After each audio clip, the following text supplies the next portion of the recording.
వేదిక మీద ఉన్నటువంటి పెద్దలందరికీ కూడా, అలాగే సాగర్గంజ్ నియోజకవర్గంలోని ఈ జగన్నాథ ఆలయంలో కూర్చున్నటువంటి తెలుగు వాళ్ళకందరికీ కూడా పేరు పేరున నా నమస్కారాలు తెలియజేస్తా ఉన్నాను.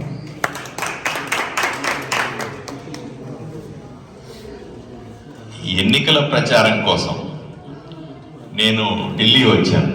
నా పేరు డాక్టర్ పార్థసారథి. నేను కర్నూలు జిల్లాలో ఆదోని నియోజకవర్గం నుంచి ఎమ్మెల్యేగా ఉన్నాను భారతీయ జనతా పార్టీలో. అలాగే నేషనల్ సెక్రటరీ, జాతీయ కార్యదర్శిగా ఓబీసీ మోర్చా బీజేపీలో కూడా ఉన్నాను. అలాగే మినిస్ట్రీ ఆఫ్ డిఫెన్స్లో భారత్ ఎలక్ట్రానిక్స్కి ఇండిపెండెంట్ డైరెక్టర్గా కూడా పనిచేస్తా ఉన్నాను. ఈ ఢిల్లీలో ఎన్నికలు జరుగుతున్న సందర్భంలో ఆంధ్రప్రదేశ్లో ఉన్న ఎమ్మెల్యేగా ఉన్న నన్ను ఈ ఎలక్షన్లో పనిచేయమని ఇక్కడికి పార్టీ పంపింది. ఆ సందర్భంగా నేను మీతో కలిసే అదృష్టం వచ్చింది. నాకు 4 విషయాలు మాత్రమే చెప్తాను. మొదటిది, కేజ్రీవాల్ గారు ముఖ్యమంత్రి కాకముందు సుదీర్ఘకాలం పాటు కాంగ్రెస్ ఢిల్లీని పాలించింది. విపరీతమైన అవినీతి, అక్రమాలు, దౌర్జన్యాలు, గూండాగిరి నాశనం చేసినటువంటి ఢిల్లీని కాపాడుతానని చెప్పి, అవినీతి లేకుండా రాజకీయాలు చేస్తానని చెప్పి, లంచాలు లేకుండా పరిపాలన చేస్తానని చెప్పి కేజ్రీవాల్ గారు ఆమ్ ఆద్మీ పార్టీ, సామాన్యుల పార్టీ అని ఒక పార్టీని పెట్టి ప్రజల ముందుకు వచ్చారు. ప్రజలు ఎంతో ఆశపడ్డారు. నిజంగా ఇవన్నీ లేని పరిపాలన వస్తుందేమో అని చెప్పి కాంగ్రెస్ని బుట్టలో పడేసి కేజ్రీవాల్కి పట్టం కట్టారు. అతిపెద్ద మెజారిటీతో, ఎవరు ఊహించని మెజారిటీతో ఆయన్ని ముఖ్యమంత్రి చేశారు. ప్రజల ఆలోచన ఏమిటి? బ్రహ్మాండమైన పరిపాలన వస్తుంది, ఢిల్లీ అంతా బాగుపడిపోతుంది, లంచాలు లేకపోతే ఇంకేముంది, ఎక్కడి నుంచి? ఎందుకంటే ఢిల్లీ అంటే మీరందరూ ఎలాగా వచ్చారో ఆంధ్రప్రదేశ్, తెలంగాణ నుంచి, అలాగే భారతదేశంలో ఉన్నటువంటి అన్ని రాష్ట్రాల నుంచి కూడా ఢిల్లీకి వచ్చి నివసించే వాళ్ళు ఉంటారు, ఇక్కడ బతుకు తెరువు చూసుకునే వాళ్ళు ఉంటారు.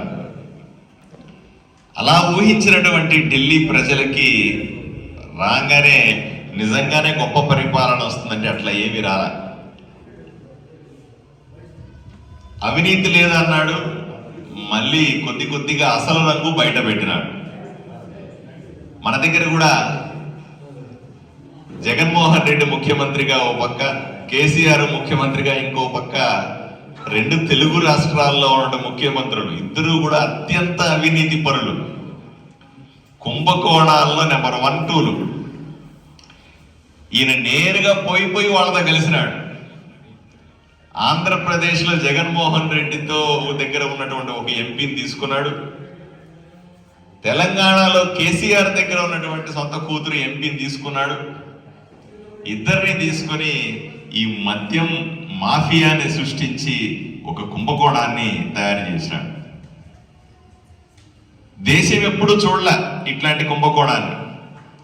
తెలుగు రాష్ట్రాల్లో ఉన్న ఇద్దరిని తీసుకొని ఢిల్లీలో ఉన్న సాక్షాత్తు ముఖ్యమంత్రి, ఉప ముఖ్యమంత్రి అందరూ కలిసి 1000 కోట్ల కుంభకోణం. మీరు గమనించే ఉంటారు, కుంభకోణం జరిగిందని చాలా రోజుల తర్వాత బయటకు వచ్చింది. విపరీతంగా ప్రతి 100 అడుగులకి, ప్రతి 100 అడుగులకి ఒక మందు షాప్ పెట్టారు ఢిల్లీలో. మద్యం బలవంతంగా అమ్మించారు, టార్గెట్లు పెట్టి అమ్మించారు. ఇదే ఆంధ్రప్రదేశ్, తెలంగాణలో కూడా జరిగింది. ఆంధ్రప్రదేశ్లో దుర్మార్గుడైనటువంటి జగన్మోహన్ రెడ్డి ముఖ్యమంత్రి ఉండగా కూడా అదే జరిగింది. టార్గెట్లు పెట్టి తాగించినారు. ఎక్కడా లేని మద్యం లేబుల్ తీసుకుని కొత్త మద్యాన్ని వీళ్ళే తయారు చేసి, మా దగ్గర అయితే జగన్మోహన్ రెడ్డి సొంతంగా ఆయన ఫ్యాక్టరీలో తయారైన మద్యాన్ని తీసుకుని ప్రజలకు అమ్మినాడు. ఎప్పుడు మన పేర్లు కూడా వినుండవు. అట్లాంటివి అమ్మి ప్రజల ఆరోగ్యంతో ఆట్లాడుకున్నాడు. అదే ఢిల్లీలో కూడా జరిగింది. రకరకాల బ్రాండ్లు అమ్మినారు, రకరకాల కొటేషన్లు పెట్టినారు, లిక్కర్ ధర పెంచారు. ఆడుకున్నారు. ఢిల్లీ ప్రజల ఆరోగ్యంతో ఆటలాడుకొని పెద్ద మొత్తంలో డబ్బులు చేతులు మారాయి. ఈరోజు ఆయన చెప్తాడు, నా మీద అన్యాయంగా కేసు పెట్టారని. ఏమన్నా నేను సూటిగా ప్రశ్నిస్తాను, మేమే అందరి మీద ఎవడన్నా వచ్చి అమాయకంగా కేసు పెట్టచ్చా అండి? మీరు ఏదో వ్యాపారమో ఉద్యోగమో లేదా రాజకీయమో చేస్తా ఉన్నారు. నేను కూడా రాజకీయాల్లో ఎమ్మెల్యేగా ఉన్నాను. స్టేజ్ మీద ఎమ్మెల్యేలు ఉన్నారు, ఎమ్మెల్యే స్థాయి మనుషులు ఉన్నారు. ఎవరి మీద అకారణంగా పెట్టేస్తారా? ఎలా సాధ్యమవుతుంది? నేను గత 4 ఏళ్లుగా, అంటే నేను ఇప్పుడు ఎమ్మెల్యే అయినాను, ఎమ్మెల్యే కాకముందు 2-3 ఏళ్ళు రోజు టీవీలో కూర్చొని పత్రికల వాళ్ళతో కూర్చొని జగన్మోహన్ రెడ్డి చేసే దుర్మార్గం, అప్పుడు ముఖ్యమంత్రి కదా, అప్పుడు ముఖ్యమంత్రి చేసే దుర్మార్గాలు రోజు తిట్టేవాడిని, బహిరంగంగా చెప్పేవాడు. మరి నా మీద కేసులు పెట్టలేదే? ఎట్లా పెడతారు? నేను తప్పు చేయకుండా నా మీద కేసు ఎలా సాధ్యం అవుతుంది? ఈరోజు కేజ్రీవాల్ అమాయకంగా మా ప్రజల్ని మోసం చేస్తా ఉన్నాడు, నంగనాచి మాటలు మాట్లాడుతూ ఉన్నాడు. నేను అమాయకుడిని, నా మీద కేసు పెట్టారు, నా మీద కేసు పెట్టారు. ఎందుకు పెడతారండి? ఏమీ లేక ఇంత పెద్ద పెద్ద టావులు బండలు 100 పేజీల కొద్దీ కోర్టులో అఫిడవిట్లు డాక్యుమెంట్ చేశారు. కేజ్రీవాల్ ఈ విధంగా డబ్బులు తీసుకున్నాడు, ఇన్ని 100 కోట్లు తీసుకున్నాడు, ఈ రకంగా తీసుకున్నాడు, ఇక్కడ ఖర్చు పెట్టినాడు, ఈ అకౌంట్లోకి వచ్చినాయి, పలానా మనుషులకు దీన్ని హ్యాండిల్ చేయి, ఇంత సాక్ష్యాధారాలతో సహా కేజ్రీవాల్ చేసినటువంటి అవినీతిని బయట పెడితే నేను అమాయకుడిని ఎలా చెప్పుకుంటాడు? ఆయన వచ్చింది అవినీతి లేకుండా చేస్తానని, చేసింది మాత్రం పెద్ద అవినీతి కుంభకోణం. మరి ఎలా నమ్మమంటారు? ఢిల్లీని అమ్మేస్తున్నాడు. పోనీ ఆ ఢిల్లీ అంతా కూడా ఏదైనా అభివృద్ధి జరిగిందా అంటే, ఏ కొంచెం అభివృద్ధి జరిగినా అది నరేంద్ర మోదీ గారు ఇచ్చినటువంటి కేంద్ర ప్రభుత్వ నిధులతో జరిగిన అభివృద్ధి తప్ప కేజ్రీవాల్ చేసింది ఏమీ లేదు. ఏమయ్యా ఎందుకు చేయలేదు అంటే, కేంద్రం నన్ను చేయనివ్వట్లేదు అంటాడు. మంచి పని చేస్తే ఎవరు వద్దంటారా? ఊరిని అభివృద్ధి చేస్తే ఎవరన్నా కాదంటారా? నీ దృష్టి అభివృద్ధి మీద లేదు. ఎంతసేపు 4 మంచి మాటలు చెప్పడం, అమాయకులని లేనిపోని విషయాలు చెప్పి మోసం చేయడం, డబ్బులు దండుకోవడం. ఇప్పుడే పెద్దలు చెప్తా ఉన్నారు, నేను ముఖ్యమంత్రి అయితే, నేను ఆమ్ ఆద్మీ పార్టీ నుంచి ఉన్నాను, సామాన్యుల పార్టీ ఇది, నేను ముఖ్యమంత్రి అయితే నేను ప్రభుత్వ బంగళానే వాడను, ప్రభుత్వ డబ్బులు వృధా చేయను అన్నాడు. మా జగన్మోహన్ రెడ్డి గారు ఇంతకుముందు సీఎంగా ఉన్నప్పుడు ఇదే చెప్పినాడు. అస్సలు ప్రజల డబ్బు వాడిని అన్నాడు. విశాఖపట్నంలో మీరు చూసుకోండి ఒకసారి న్యూస్, ఎప్పుడన్నా మీరు అందరూ కూడా ఇప్పటికప్పుడు తెలుగు న్యూస్ కూడా చదువుతారనుకుంటా. విశాఖపట్నంలో జగన్మోహన్ రెడ్డి ముఖ్యమంత్రిగా 500 కోట్ల రూపాయలు ఖర్చు పెట్టి పెద్ద ప్యాలెస్ కట్టినాడు. ఆ ప్యాలెస్ ఏం చేయాలి ఇప్పుడు తెలియట్లేదు మనకి. అంత డబ్బులు పెట్టి కట్టిన బిల్డింగ్ ని ఒక ముఖ్యమంత్రి నివాసానికి 500 కోట్లు ఖర్చు పెడతారండి. అలాగే కేజ్రీవాల్ కూడా ఢిల్లీలో కోట్లాది రూపాయలు ఖర్చు పెట్టి బంగ్లా తయారు చేసుకున్నాడు. మళ్ళీ ఆమ్ ఆద్మీ పార్టీ మనిషి అంటాడు. ఎన్ని కుంభకోణాలు చదువుతున్నాం ఢిల్లీలో.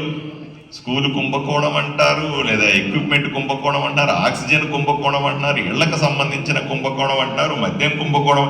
ఇన్ని కుంభకోణాలు చేసిన మనిషి ముఖ్యమంత్రిగా ఎలా కొనసాగుతాడు? కాంగ్రెస్ ఏదైతే చేసిందో అదే ఆమ్ ఆద్మీ పార్టీ కూడా చేసింది. పార్టీలో తేడా కానీ చేసిన పని అదే. దీన్ని పోగొట్టాల్సిన బాధ్యత మనందరి మీద ఉంది. అందువల్లే మిమ్మల్ని అందరూ రిక్వెస్ట్ చేస్తాం. మనం ఎప్పుడు చెబుతాం డబుల్ ఇంజిన్ సర్కార్ అంటాం. కేంద్రంలో నరేంద్ర మోదీ నాయకత్వంలో ఉన్నటువంటి ప్రభుత్వం ఉండాలి, రాష్ట్రంలో కూడా నరేంద్ర మోదీ గారి నాయకత్వంలో భారతీయ జనతా పార్టీ భాగస్వాములుగా ఉన్నటువంటి కూటమి లేదా భారతీయ జనతా పార్టీ ఇక్కడ అధికారంలో ఉండాలి. ఆంధ్రప్రదేశ్లో కూడా అదే జరిగింది. మేము ఆంధ్రప్రదేశ్లో నేను ఎమ్మెల్యే గెలిచినప్పుడు, నేను గెలిచి 6 నెలలు అయింది. మేము చెప్పింది అదే, కేంద్రంలో నరేంద్ర మోదీ ఉంటారు, ఆంధ్రప్రదేశ్లో చంద్రబాబు గారి నాయకత్వంలో కూటమిలో భారతీయ జనతా పార్టీ కలిసి ఉన్నటువంటి ప్రభుత్వం ఉంటే బ్రహ్మాండంగా అభివృద్ధి చెందుతున్నాం. 6 నెలల్లో ఎప్పుడూ చూడని అభివృద్ధిని ఆంధ్రప్రదేశ్లో చేసి చూపిస్తా ఉన్నాం. ఈరోజు అటువంటి అభివృద్ధి జరగాలంటే నిజంగా దేశానికి తల లాంటిది ఢిల్లీ. అంతే కదా, శరీరం అంతా రకరకాల రాష్ట్రాలు అయితే తల మాత్రం ఢిల్లీ. ఇటువంటి నగరం అభివృద్ధి చెందాలంటే తప్పనిసరిగా భారతీయ జనతా పార్టీ అధికారంలో ఉంటేనే సాధ్యమవుతుంది. లేకపోతే కేంద్ర ప్రభుత్వం డబ్బులు ఇవ్వట్లేదు, నరేంద్ర మోదీ గారు అభివృద్ధి చేయనివ్వట్లేదు, మాకు అడ్డం పడతా ఉన్నారు, మాకు ఇది చేయట్లేదు అది చేయట్లేదు సాకు చూపించి ఢిల్లీని సర్వనాశనం చేసే అవకాశం ఉంది. కాబట్టి మిమ్మల్ని అందరినీ కూడా చేతులెత్తి వేడుకుంటా ఉన్నాం. దయచేసి ఈ 10 రోజుల పాటు మీరందరూ కూడా కేవలం మీకు మాత్రమే కాదు అందరికీ కూడా వీధి వీధి గ్రామాన తిరగండి. ప్రతి ఒక్క వ్యక్తిని మోటివేట్ చేయండి.